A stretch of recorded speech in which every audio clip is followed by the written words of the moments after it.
Hello, and welcome to episode 3 of our podcast. This is Eric, and with us, as always, is... Blue Pilot. Of course. So, today on our podcast, we've actually got two things we're talking about, and we promise it's not about Guild Wars or World of Warcraft this time. But rather, we're talking about something interesting that we saw on the Steam page today. It was the Typing of the Dead. It's a game where if you're familiar with the House of the Dead in any arcade that you've been to, it's a game with the light gun and you shoot the zombies on the screen. Typing of the Dead takes that concept, gets rid of the gun, and turns your bullets into letters and words. And it's a game that's supposed to teach you how to type and give you practice in typing. And they actually just released an expansion called Typing of the Dead Overkill Shakespeare DLC. It's added words from Shakespeare's poems and books and plays. So it's all these words from Shakespeare introduced into this game to improve your typing even more. And what's interesting about this is that when I was younger and I was learning to type, this did not exist. I had to learn, I basically had to teach myself to type. And I did that by messaging friends, instant messaging friends, emailing, things like that, just all the time, constantly. And eventually I built up my typing skill and I was able to do it faster and faster the more I did it.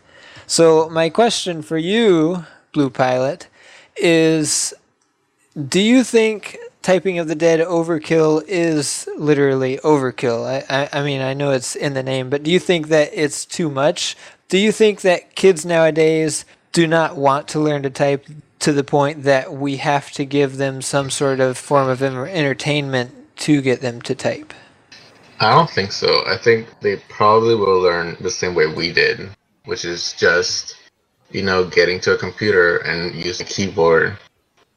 And I think actually probably now they start learning a lot sooner because we have smartphones, we have tablets, we have all these devices that have keyboards on them, and then kids just play around with, and they start learning how to type a lot faster.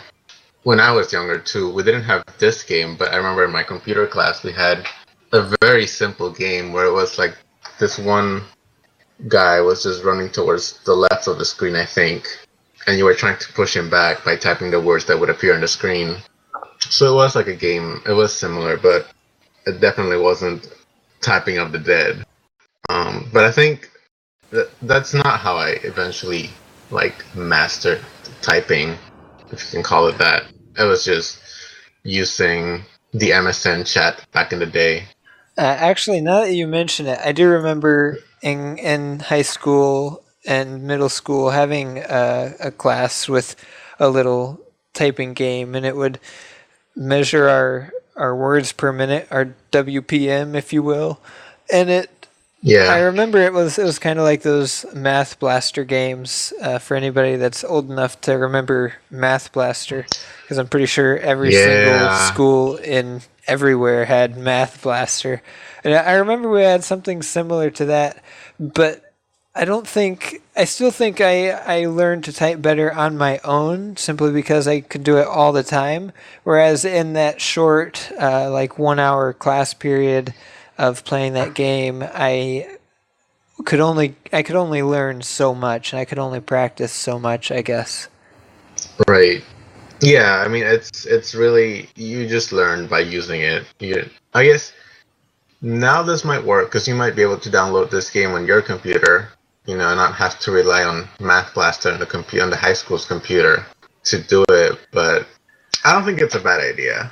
I think it'll teach you to look at the screen more and look at the keyboard less, and it'll train you in the muscle memory that you need to be able to type faster and more efficiently, like most typing games try to do. But this one has zombies in it, That's actually a good point. I never thought about that. That's a good point. And I guess next we'll be seeing something along the lines of the math blaster of the dead or something. Instead of typing, it's solving math equations. And at times I feel like it will be beneficial. But and going back to what you said about the baby or about the iPad and tablets and things, it brought back to mind this article I read a few months ago about babies nowadays. You can give a baby an iPad and they touch it and they poke it, put on Angry Birds and they touch the bird and they see the bird fly and they instantly realize, hey, if I touch this, something happens. And if you give them that iPad first, that's what they learn. And so this father had done this. He'd given his baby an iPad, and the baby was not even a year old, just a few months. And the baby, could tell that when I touch this iPad, something happens. And the dad took away the iPad, gave the baby a magazine, and the baby kept trying to do the same thing because the baby just recognized that it was about the same shape, about the same size, and if I touch it, something should happen, but nothing was happening. So I guess I think it's good that they're trying to teach people to type and trying to help people learn easier, even if it is by more violent video games. At the same time, I almost wonder if, and I know that typing, I know you're not going to find a 1-year-old who types at 60 words a minute, which would be stellar. But I almost think that sometimes we're giving technology to our offspring, our kids and our grandkids and things too early.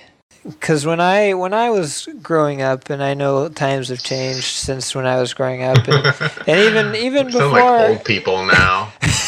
even before I was alive, Back in my day, we didn't used to do things like this. when my parents were young, before I was even a thought, their time was way different than mine, and but I remember when they grew up, they had books and they had outdoors and they had if you were bored, your parents would tell you to The go. mail system. Yeah, the mail system, and if you were bored, your parents would say go play in the street, or go pick up a stick or something. And then when I was young, my parents would say go play outside, or go on the swing set or something like that.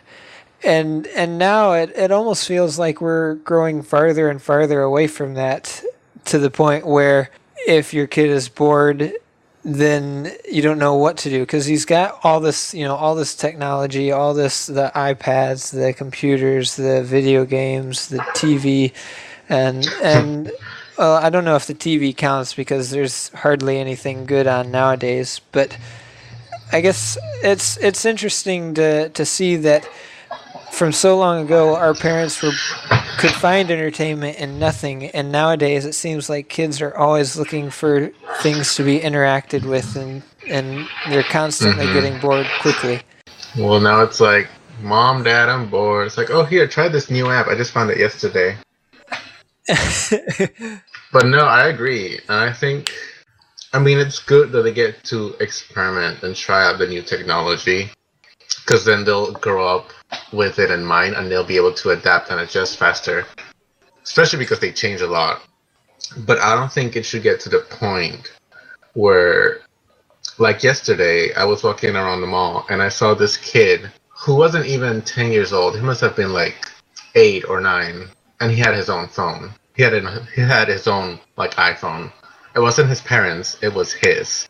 And he was just walking around playing probably Angry Birds on it, walking next to his parents, and I thought, wow. I mean, I had my first phone when I was in my senior year of high school, and it was like one of those big blocky phones with the little flip thing on it. And the only reason I had one was in case we had any like either school field trips or if I had to go to like a friend's house to study or something afterwards, I could call my parents and let them know. It wasn't because, okay, you're old enough to have a cell phone now. No, it was because there was a reason why I would need one. I remember those days. When I was in middle school, all of my friends had, or not all of my friends, but I'd say the majority of the spoiled kids had cell phones. And I didn't have a cell phone. So, they have a cell phone after school when they're waiting on their parents to pick them up. They can wait inside or they can wait wherever and their parents just call them. And I think, why not just go wait in front of the car circle where you're supposed to be? And I actually didn't get my first cell phone until my sophomore year of high school. And the only reason I got it was because I had started driving, and it wasn't too long. It wasn't too long after I started driving that I had run out of gas on the way home. So it was just me and my sister sitting there in the car in the middle of this road. Thankfully, I lived in the country, so it was like a back road with very little traffic. But basically, we were sitting there stranded without any means of communication. It was probably a 1.5 to 2 miles walk back to my house at that point in time, and I wasn't just going to leave my car sitting there in the middle of the road, but at the same time, I wasn't going to leave my sister sitting there in my car with nobody around either. And thankfully, this old guy drove by and asked if we needed some help. I told him, I said, yeah, we ran out of gas. And he said, well, hang on, I'll be right back. And he drives off. He actually turns around from the direction he was going, and he drives off.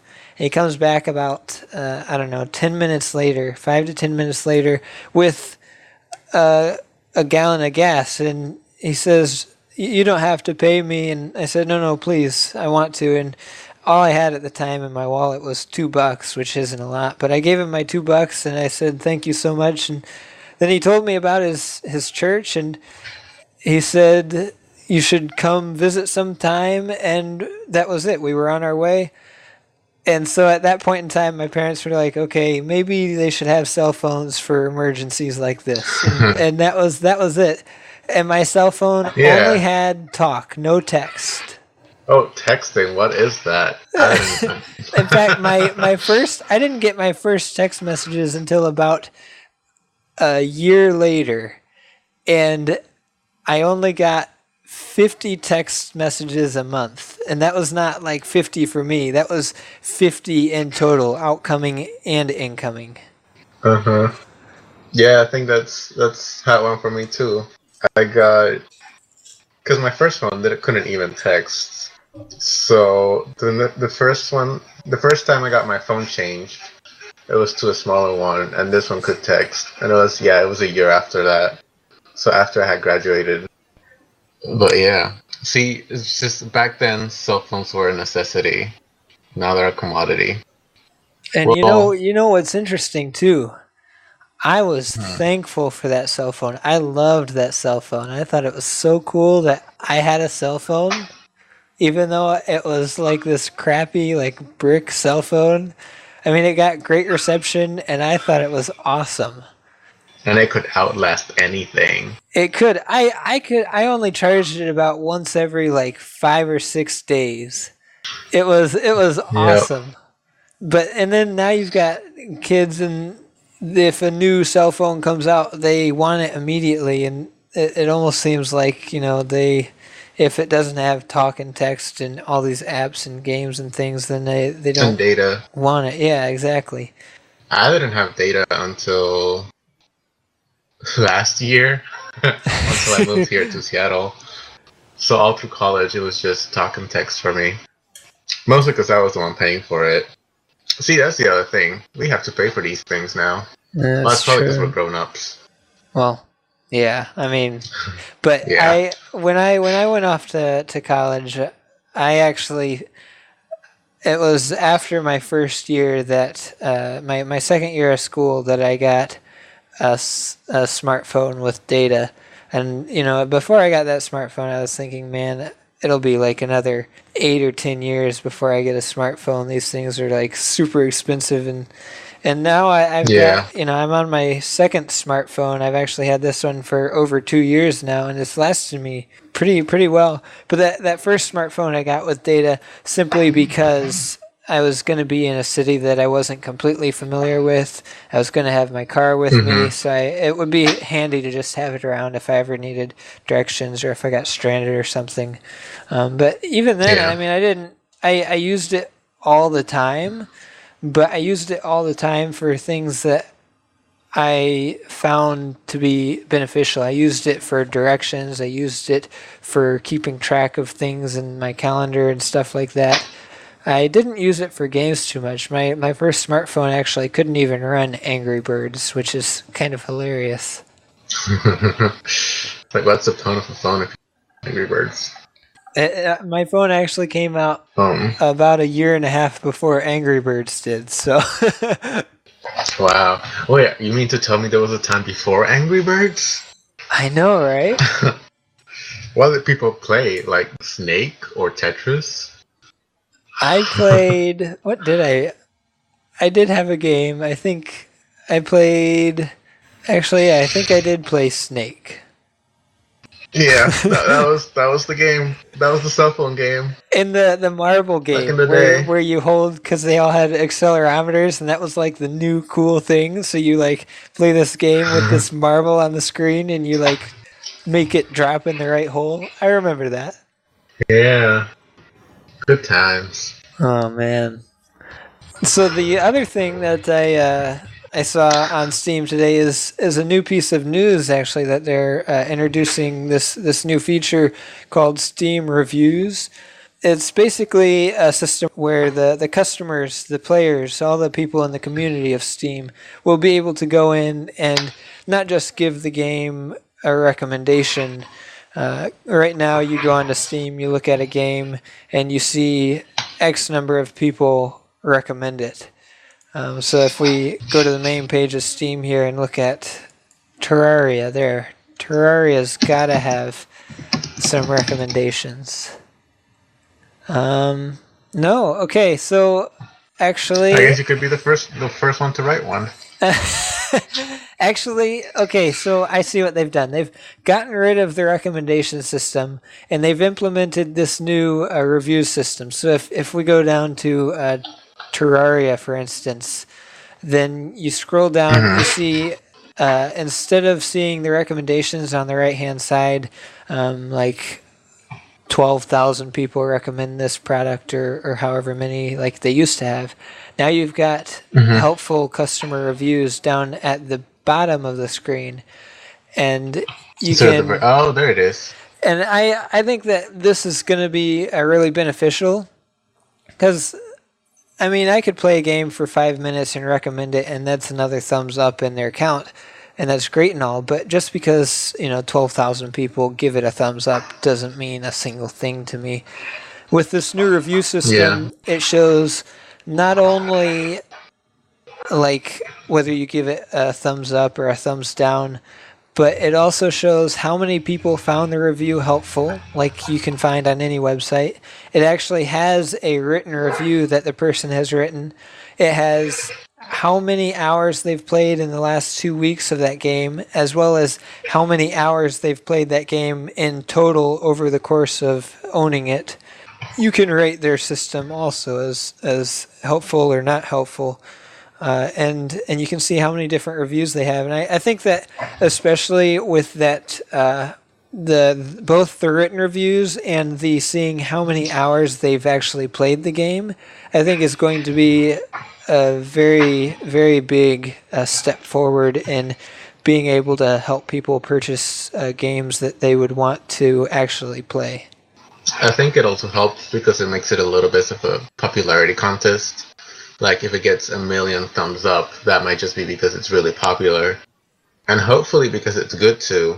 But this way, it takes a little bit of that grayscale out. And it lets you know why somebody likes the game, other than if they just like it. So you can see if the reviews are something that would appeal to you. like, I don't know, for example, this person likes this game because the controls are really responsive and the art style is really good too. So I would be like, oh yeah, that sounds awesome. But other people, I don't know, maybe they don't like pretty games, so they would be like, no, I'm not gonna play this. Yeah, that's true. And yeah, definitely seeing how much they've actually how much they've actually played the game gives you a better stance on how to feel about their review. Yeah, definitely. Because if somebody who gives a crappy review who's only played it for an hour, I don't think that review will be quite as informative or something that you should necessarily take into consideration when buying the game. Whereas somebody who's played the game for 100 hours and they write a review, then that review is probably a little more up to date, a little more true to life than somebody who's only played it 1 hour. Has a little more credibility. Yeah, exactly. So I think that it's good that Steam is using this new system. They actually just switched it today, if I'm correct. Just looking at the news page on Steam and seeing that they posted this today. No, that was fast. People don't waste time on their reviews. I know, it's crazy. I think I've only recommended 2 or 3 products, and that's simply to get the badges when they're doing like the competitions on Steam for the different badges. So I don't post many reviews, but I think it's good that Steam is doing this. It almost makes me think that I actually do think that they really do care about the customer, and they're trying to give the customer what it is they want. Between this and Steam Early Access and all these other things that they've introduced in the past like year and a half or so, 2 years, I think that they're really moving forward, and they're definitely, I mean, I know they already are the major leader in digital distribution on the PC, but I think that they're only helping to hold their title, hold their claim. Mm-hmm. So yeah, that's all that I've got. Is there anything else you wanted to discuss? No, not today. I think we've covered those topics pretty well. You know, we got a little bit of a tangent on the typing of the dead. Yeah, but now we sound I think it was a good tangent. Now we sound like grumpy old men. Hey, you kids, go play in the street. Playing with your cell phones and your touch screens.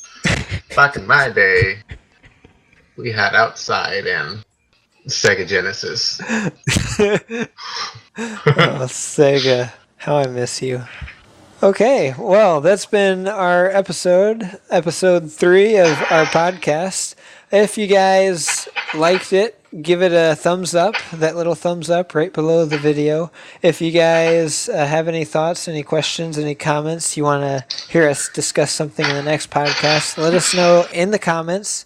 Also, don't forget to subscribe, because we love subscribers. And if you have any... subscribe! And if you have anything you want us to take a look at, then let us know in the comments as well. It's been Eric here with Blue Pilot, as always. And we're signing off. Bye-bye. Goodbye.